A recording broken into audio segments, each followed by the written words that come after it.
الرحمن الرحیم۔ محترم سامعین و ناظرین، السلام علیکم ورحمۃ اللہ وبرکاتہ۔ امید کرتا ہوں کہ تمام احباب خیر و عافیت کے ساتھ ہوں گے۔ اللہ تعالیٰ آپ سب کو اپنی حفظ و امان میں رکھے۔ سب سے پہلے اس ویڈیو کو سماعت فرمائیں۔ لیکن اشہد ان علی ولی اللہ، میں گواہی دیتا ہوں کہ علی اللہ کے ولی ہیں، یہ مستحب ہے شیعہ کے ہاں، ضروری نہیں ہے۔ یعنی اگر اذان میں اس کو کہا جائے تو اذان اچھی بات ہے، اگر نہیں کہا جاتا تو اذان ہو جاتی ہے، لیکن اگر حی علی خیر العمل نہیں کہا جائے تو ان کے ہاں اذان نہیں ہوگی۔ یہ فرق ہے۔ تو اس لیے ہمارے ہاں یہ جو فرقہ پرست مولوی مسلمانوں کو لڑانے کے لیے یہ جو کہتے ہیں کہ شیعہ، یہ مختصر سا ویڈیو کلپ آپ نے سماعت کیا ہے۔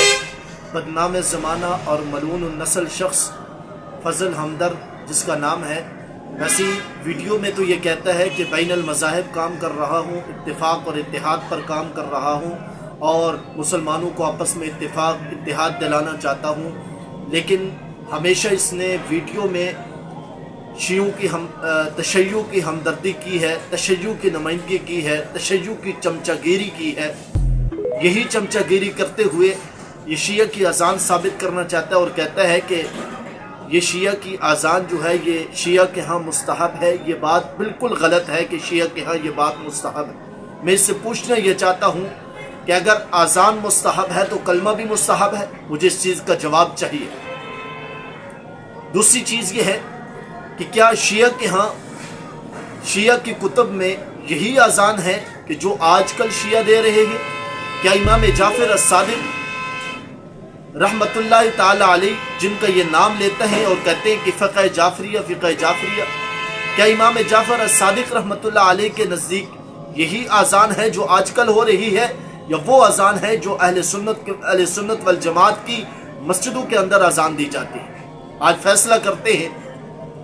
تو اس کو جواب شیعہ کی کتب سے دوں گا، اہل سنت کی کتب نہیں دکھاؤں گا، ابو محذورہ والی حدیث نہیں دکھاؤں گا، اس کو میں حضرت بلال رضی اللہ تعالیٰ عنہ والی حدیث نہیں دکھاؤں گا، اس کو میں مؤذنین کی اذان، نبی کریم صلی اللہ علیہ وسلم کے دور کی اذان نہیں دکھاؤں گا، اس کو میں شیعہ کی معتبر ترین کتابیں دکھاؤں گا۔ سب سے پہلے شیعہ کی معتبر ترین کتاب آپ دیکھیے الاستبصار۔ الاستبصار کے اندر جو اذان نقل کی ہے امام جعفر الصادق رحمت اللہ علیہ سے، وہ یہ اذان نہیں ہے، اس کے اذان کے الفاظ یہ نہیں ہیں کہ جو آج کل کے شیعہ دے رہے ہیں، آپ دیکھ سکتے ہیں۔ نمبر 2، اخبار العیون، یہ شیعہ کی معتبر ترین کتاب ہے۔ شیخ الصدوق لکھتے ہیں،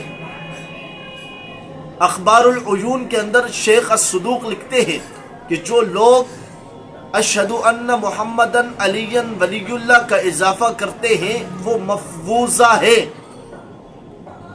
ہمدرد سے میرا سوال یہ ہے کہ مفوضہ شیعہ کی اصطلاح میں کس کو کہتے ہیں؟ شیخ الصدوق نے اپنی کتاب کے اندر مفوضہ کے متعلق لکھا ہے کہ یہ شخص کافر ہے، یہ شخص دارِ اسلام سے خارج ہے، اس کے ساتھ اٹھنا بیٹھنا کھانا پینا یہ حرام ہے۔ جس نے اشہد ان محمدن علی ولی اللہ کا اضافہ کیا، یہ شیعہ کی معتبر ترین کتابیں دکھا رہا ہوں۔ اسی طرح شیعہ کی کتاب ہے مسائل الشریعہ، ترجمہ مسائل الشریعہ، یہ شیعہ کی معتبر ترین کتاب ہے۔ اس کتاب کے اندر بھی اشہد ان محمدن علی ولی اللہ کی تردید ہے اور اہل سنت والجماعت کی اذان کی تصدیق ہے۔ ایسے ہی شیعہ کی معتبر ترین کتاب اصول کافی، اس کافی کے اندر بھی جو امام جعفر الصادق رحمت اللہ علیہ سے اذان منقول ہے وہ یہ اذان نہیں ہے، بلکہ اس اذان کے الفاظ یہی ہیں کہ جو اہل سنت والجماعت کی مسجدوں میں اذان ہوتی ہے۔ تو اتنا بڑا دھوکہ عوام کے اندر، اتنا بڑا دھوکہ دینا چاہتے ہیں اور عوام کو بے وقوف بنانا چاہتے ہیں۔ آپ سمجھتے کیا ہیں کہ جو بات آپ کہہ دیں گے وہ عوام سمجھ جائے گی، وہی مان لے گی؟ یہ آپ کی بھول ہے کہ آپ غلط عقائد و نظریات عوام کے اندر پھیلائیں اور اہل سنت والجماعت کے علماء اور اہل سنت والجماعت کے لوگ چپ رہیں۔ تو آج کی ویڈیو میں میرے 2 سوال ہیں۔ ایک، جو شیخ الصدوق نے مفوضہ کے متعلق لکھا ہے تو یہ مفوضہ کس کو کہتے ہیں؟ ایک بات۔ دوسری چیز، انہوں نے اپنی ویڈیو میں کہا کہ